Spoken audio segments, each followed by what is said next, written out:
உங்கள் வீடு தேடி வரும் அரசு. உங்களுடன் ஸ்டாலின்.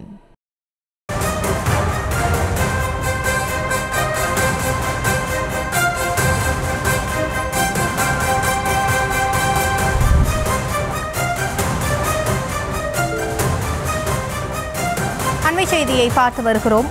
டெல்லி தேர்தலை செல்லாது என்று அறிவிக்க வேண்டும் என ஆம் ஆத்மி தரப்பில் தெரிவிக்கப்பட்டிருக்கிறது. டெல்லியும் வாக்கு திருட்டு நடைபெற்றிருக்கலாம் என்று கூறப்படுவதால் டெல்லி சட்டமன்ற தேர்தலை செல்லாது என்று அறிவிக்க வேண்டும் என்று ஆம் ஆத்மி தரப்பில் தெரிவிக்கப்படுகிறது. டெல்லி சட்டமன்ற தேர்தலில் வாக்கு திருட்டு நடந்ததாக ஆம் ஆத்மி குற்றம் சாட்டியிருக்கிறது. அது குறித்தான அண்மை செய்தியை பார்த்து வருகிறோம்.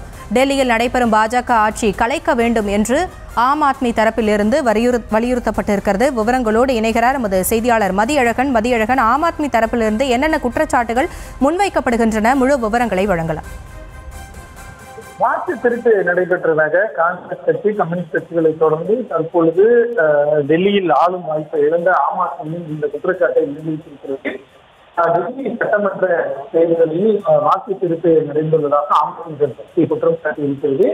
எனவே டெல்லி சட்டமன்ற தேர்தலை இல்லாத அறிவிக்க வேண்டும் எனவும் ஆம் ஆத்மி கட்சி சார்பில் கோரிக்கையாக வைக்கப்பட்டிருக்கிறது. மேலும் டெல்லியில் நடைபெறும் பாஜக ஆட்சியை கலைக்க வேண்டும் என்று கோரிக்கையானது வைக்கப்பட்டிருக்கிறது.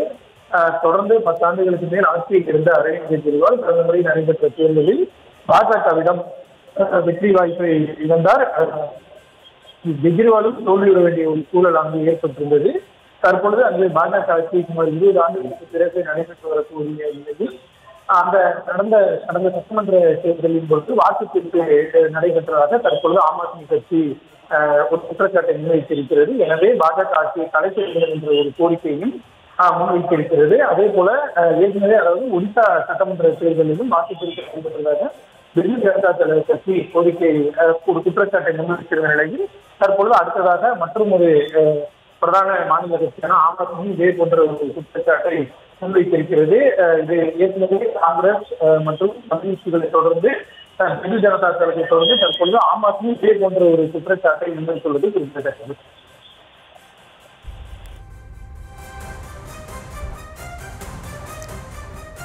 விவரங்களுக்கு நன்றி மதி.